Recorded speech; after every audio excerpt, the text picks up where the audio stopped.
You're not Facebook friends with Ren?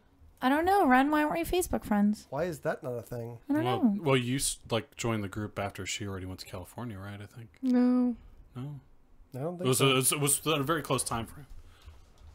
I joined But Heather's the kind group, of flaky. what, So... February of last year? Why is Yes. that even what's happening?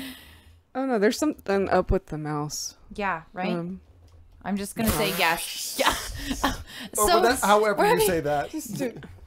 So we're in post-show now. Does anyone have anything other than listener mail they want to get to? I wanted to show you my mom's new tattoo, which is really better than yours. Did your mom get a tattoo? Yeah, she sure Is did. it her first one? It's her first one. Yeah. Dude, my mom was like 50 when she got her first tattoo. I was like, or 52, and she got a motorcycle. Still better than Ferris's. Right? What the fuck even is that? That looks like a... Is there a vagina? No. Can you go put it on? No, like... Yeah, go you gotta over put there. it on, Go like, over on there the so the camera. people at home can see that this tattoo makes no sense whatsoever. What the fuck is that? It's supposed to... It Well, looks you like don't need to be on a two, microphone when like you tell us. awareness It's supposed ribbons. to be it's supposed to be 2 awareness ribbons, one for lung cancer and one for some other something. Because Reb is a sociopath who doesn't care about anyone or anything. Well, like the lung cancer one is for my dad. I don't. Is he dead? Yeah, he lung cancer. Oh, the other one's for leukemia. When did for your my dad stepdad. die? Oh, that was back when I was 7, 8. Oh wow. That was Whatever. And then the other one's for leukemia, which my stepdad died from. So. Wow, your mom is like. Did your mom ever think it maybe it's a her problem? Right, I was gonna say like maybe people should stop marrying her. That's why I told her. It's like it seems like they get cancer pretty a lot around. I don't know if like you're radiating. No, I do not want to come over for Thanksgiving. Or maybe something she's putting on their food or something, But neither of them were very rich, so it wasn't like she got any kind of big payouts. So Maybe they were just getting on her fucking nerves. I know that feel. Kevin in the chat room says, "Can we talk about how badass Darrel Ray is? My first time hearing him, awesome as shit. This isn't even like the best thing he's ever done on the show. Dude, he was just like cool and chatty, like right? No. But like episode 30, episode 70, Dr. Darrel Ray's dick is the first one, and couch surfing with Darrel Ray is the second one. Go back and listen to that shit for sure. He's amazing, and if you have the opportunity to meet him or hear him speak, fucking take advantage of that. He's amazing.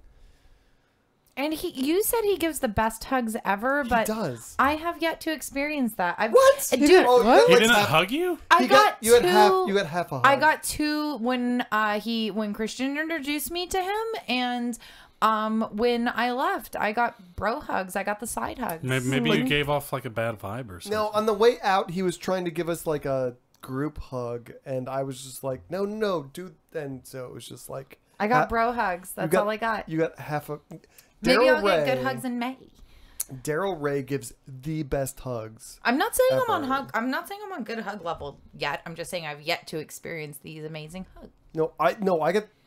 Okay, so I don't want to brag or anything, Heather. Oh my god. Yes, he does. Yes, you do. But like the first time I met him, I got the best. The best hug I've ever gotten. That's kind of sad. Right?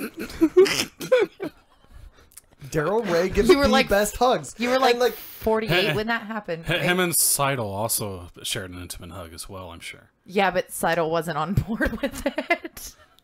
It was an immense public restroom, and Andrew never saw it coming. No, but seriously, like, we went to see him in San Antonio. That was the first time I met him. Not this last time, but the first time when he talked about the sex addiction thing. And I got a big hug from him. He was speaking in Austin the next day, and Susan lives in Austin now. And I texted Susan immediately. I was like, dude, you have to get a hug from this dude because it's the best thing ever. So if you can make it happen, you can tell him, hey, Ferris and I should get a hug off you. He'll totally do it. Seriously. Just try not to have. Well, I mean, if you have a boner while he gives you, he probably He's wouldn't cool with mind. that. Yeah. Gavin, I really feel like I don't need to meet your list of standards before I shake someone's dick. You're going to have to. Oh, I always forget to read the things. Yeah. Okay, so Gavin says Heather's gonna shake his dick and hasn't even gotten a good hug yet, and I feel like I do not need to meet your standards in order to shake a dick. I've had people go like, "Hi, my name's," and I'm like, "Shh, that's unimportant. Yeah, no. That's completely unimportant." So you kind of gave him like a dick hug first. Not Darrel Ray. Oh, but I would have been bragging about that. But you're fine with giving dick hugs first, basically. Well, it depends. Instead of Well, this particular hug was like mentioned as being the best hug ever. If there was a particular dick being mentioned as being the best dick ever, I would probably be upset if I spent a whole weekend in someone's house and didn't experience that. Like, why is everyone talking about it? Why not me? I'm just saying. I am the best dick ever. Not anatomically, but just like socially. But why is the heater on in this room suddenly? What the fuck is that? After at 9:30, the temperature changes back. Oh, it assumes that we're gone by then. This is a heater. This is a giant heater. That's the computer? That's why we're and we're always shut gone in by here then. with it. Yeah. Okay, so we've got listener mail we want to get to. Usually would be in the show, and if you wanted to hear your mail responded to, you should have. Now you got to pay $1. Right, you got to pay $1 to hear your Just thing. send them the link. Okay, so Hughes Haynes wrote into the show this week. Hughes says, hot mature woman with great personality and hot body. He also included a link if anyone wants it. Yes, no? It's spam, is what he's saying. Are you? This is a thing Joe Rogan's been doing too. Is it Go really? ahead. Is it really? Yes. I don't know what he does. Yeah, come on, I with more do because original shit, Ferris. I listened to the Michael Shermer interview. Oh, why would you do that? Because it was very uncomfortable at the end. Why? Rape talk. Are you no? Did Michael Shermer rape somebody? Or? Yes. Oh, I don't know. Who Allegedly. Yeah. Well, no, it's just because Joe Rogan kept going back to the subject of rape and Shut up. I hate Joe Rogan. I can't stand his podcast. I know there are a lot of our listeners who I love actually it. like Joe Rogan. I do not. I You're hate gonna some of start a his fight with things. Kristen. I have no idea who Michael I Shermer hate some of his things, but like overall, if there was an alt left, he would be the alt left. Yes. Yeah. Who's Mike Shermer? I don't even know who this is. What's an alt? Besides the fact that he's a rapist, I guess. Opposite of alt right. God damn it. Michael Leslie. Shermer. She'll explain it to you later. Okay. Michael Shermer is an atheist. He is used to be in charge of the Psychop or the skeptical. What is the He had a magazine. I don't remember what the magazine's name is. Skeptical, whatever. Yeah. Magazine. He also wrote many books. Founder of the Skeptic Society, editor-in-chief of its magazine Skeptic. Fuck you, Kristen. Inspike, you're my boy. How come I have to read the things and you don't have to read the things? Mike, well, because now we're in video chat and Yeah, this is only video. So. yeah. Mike says he's not alt left, he's just a dumbass. Yes, exactly. Skeptic Magazine, Putterfoot helps us out with that. Septic Magazine. No, for real.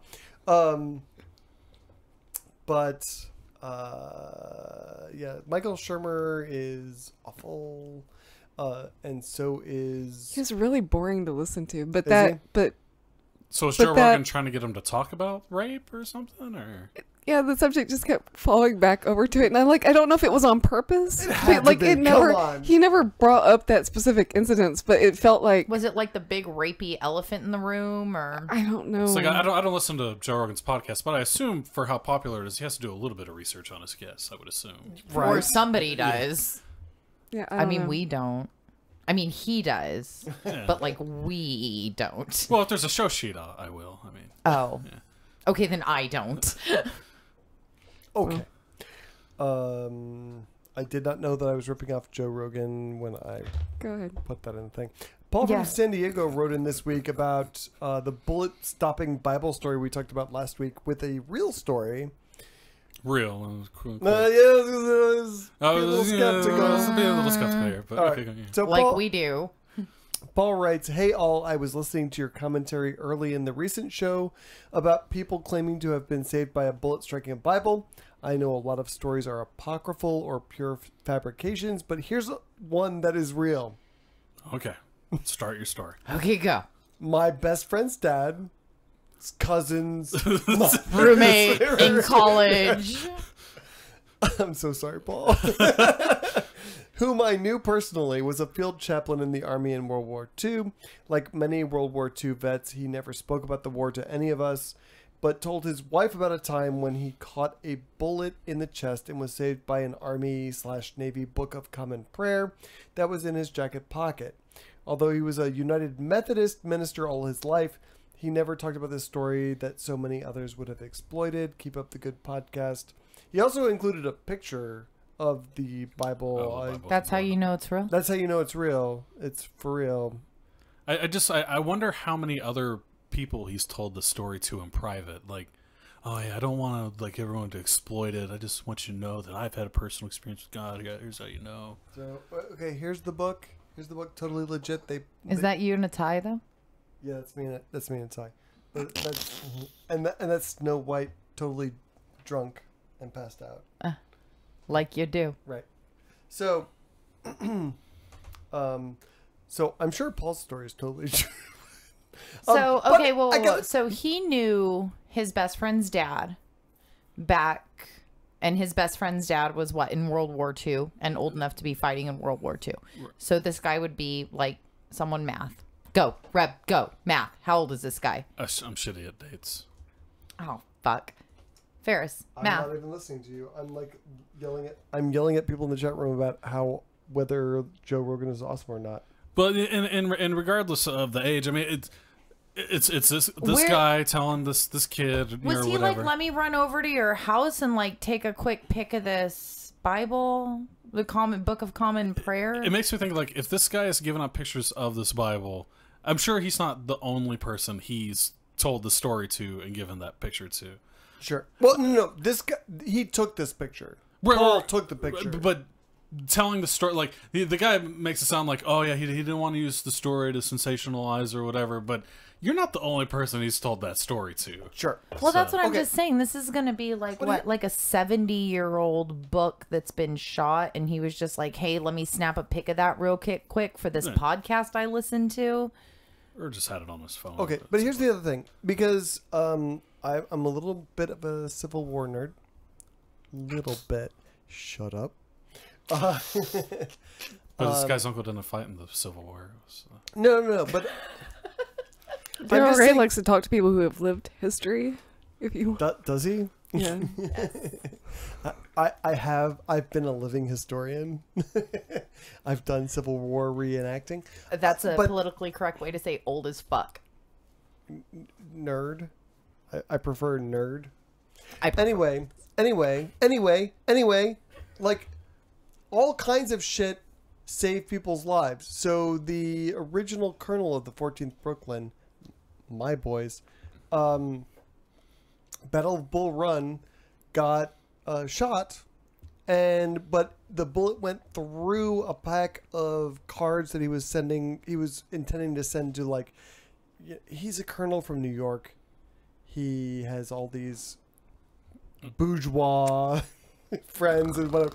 He was gonna send, like, his pack of cards got shot. It went through the cards and saved him from dying. So they were like God-appointed cards? Right. Well, I'm just saying that, like, you put any amount of matter between a bullet and your body, and that shit is going to protect you to some degree. Well, in the Civil War, they were also firing shitty muskets. No. That shit is like 67 caliber, dude. Like, if that shit hit you, it was gonna fuck your shit up, because it was also lead bullets, and they would just come apart, and they would just, like, fuck you the fuck up. Oh. I thought it was once it's done, like, doing like 50 feet, and then after that, No, just like a pebble or no. Like, that was the... And now we're gonna, like, descend into Civil War nerdery. But a Civil War musket, it was actually a rifle, could... No, continue. No, it's just like, we're laughing about a thing we were talking about earlier, right, Rev? At the place when I saw you. It was just funny how, like, his voice changed when he went from like just talking conversational to like professional historian mode. No, I totally would duct tape you up, but you only keep charging $1 for post show. And I get none of the cut, and I'm doing all the fucking duct taping. I just thought your voice changed. You went into like teacher mode. He was like, "No, but for real, like real talk." The real problem in the Civil War. So what had happened was can't stop it. We were coming back from Kansas after going to Darrel Ray's party. He's like, awful. "I need to talk." You lived, Jesus Christ. It was as awful as no hair on his arm.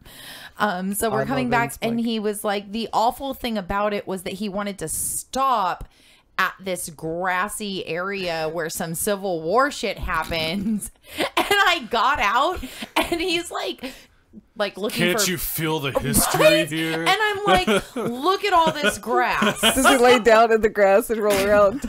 Suck up the history. So the only Let me see if I can find some old musket balls around here. Yeah, there were old... So there were old balls around there, but they had nothing to do with muskets. Leslie, we're just going to have to share this for a minute. So the only thing that interested me was a house on the property that I was like, oh man, that's really cool. The house you were scared of? Wait, I'm getting there. Okay. Since prior to the Civil War and after, because in a lot of, situations like that, shit got burned to the ground, etc. So I walk up to the house and I look in the back window, and there is this dark staircase all the way down to a basement in a house that's like fucking old as fuck. And I'm like, nope, this is how people die. Give me the car keys. So I'm ghost not of an old Civil War soldier in there. I'm like, I'm not the bitch that runs up the stairs. I'm the one screaming game plans to the people in the horror movies. It's like, don't go in the damn building. Are you stupid? Right? That's what you kept saying. And then Christian looks at me. He goes, I heard something over here. And I was like, well, I mean, if you want to die, it's whatevs. I'm not gonna, though. It's inside in the barn with all the knives and shears and stuff. Right? Let's hide here behind the chainsaws. I'm thinking the guy that wrote this original letter, maybe like he forgot like a sarcasm tag at the end of there.